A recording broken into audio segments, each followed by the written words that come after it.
8 o'clock news bulletin. Now, the team for this year's Trek4Mandela expedition will attempt to summit Mount Kilimanjaro on the 18th of July, which is Madiba's birthday. The climb will be in celebration of 10 years of Nelson Mandela International Day. Let's now go back to Morning Live producer Nonzuzo. She's at the O.R Tambo International Airport, where the team will be leaving shortly. Now, Nonzuzo, earlier on, you were in conversation with the CEO of Imbumba Foundation, who gave us a bit more background of the Trek4Mandela expedition. What's happening now?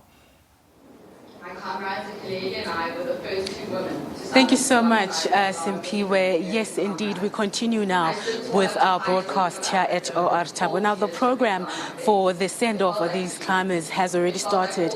In fact, it began around 7 o'clock this morning, and a list of speakers have been lined up to motivate the climbers even more for what lies ahead for them. And from what I understand, around 8:45, they will then start walking to the boarding gates and face one of the most challenging, physically challenging and mentally challenging journeys of their lives. Now joining me is Spusiso Vilane, who is a mountaineer who has a lot of experience when it comes to this. And also I have Mahlatsi Mulukume, who will try to summit Mount Kilimanjaro for the very first time. Thank you so much for joining me this morning. Spusiso, let me start with you. I mean, you're very good at this. You have extensive experience. Can you just describe what lies ahead for these climbers who are here today? Thanks. What lies ahead of these climbers as we live today is a big mountain. It is 5,895 meters, just under 6,000 meters. And that informs the reason to make it a big challenge for them. But through the experiences we have acquired over the years, we've realized that you can, as a person, allow your body to take up the challenge. And there are some disciplines that needs to be followed, one of which is walking slow, drinking lots of water, and making people just relax and focus on the one day at a time, not to wander off to the summit when they are at the base one. So that's my reason of being there, just to remind them that's how big mountains are climbed. But people have got this sort of misperception that Kilimanjaro is a walk in a park. It is a big mountain, and it demands people's humility. They need to humble themselves and respect the mountain, and therefore hope for the best on the mountain. But so as a result of it, I don't see Kilimanjaro as my mountain. My mountain are the people, like her, as I will be trying to help them to be disciplined enough to get to the top. But it's going to be tough, but I believe they've trained very well since the beginning of the year, and they will probably summit.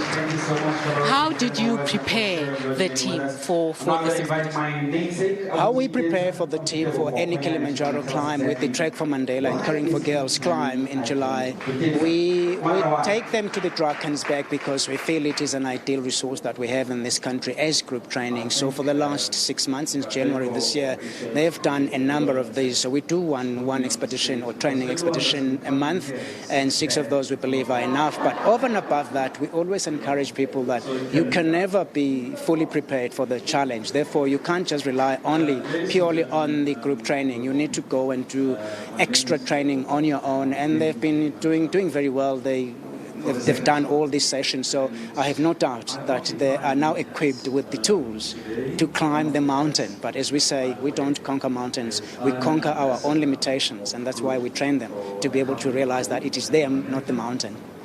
Mahlatsi, you will try to summit for the very first time this year. How are you feeling, and why did you decide to be part of this initiative? I'm actually quite excited, although I'm actually nervous as well, only because you're not exactly sure what to expect. It's my first time, new environment. Honestly, you just hope that the training was enough to get you there. And obviously with the guidance of our Lion Simba here, we're gonna push for it. The reason why I'm doing this is because I really believe in education and the doors it can open for you. And for me to contribute to girl children that have limited resources towards feminine hygiene, to have that extra leg up, or at least to be on the same level playing field as some other people who are more privileged, I mean, that is my contribution to Brand South Africa. And my bigger vision is to inspire a nation to lead girls, and I would like to be an example to show that, you know what, by climbing that mountain, you can push beyond your limits and you can achieve. Thank you so much to you both, and good luck. All the best to you. That was Sibusiso Vilane and Mahlatsi there talking to us about what lies ahead for this team of climbers. I said earlier, around 9:15, they will be heading to the boarding gates and face one of the most physically and mentally challenging journeys of their lives. Well, that is it for us from O.R Tambo International Airport. It's back to you in studio, and goodbye. All right, Nonzuzo, thank you so much for joining us this morning. That was Morning Live producer Nonzuzo Dlamini. She's out at the O.R Tambo International Airport. She's part of the team that will see off the Trek4Mandela expedition, who leave just a few minutes from now. All right, let's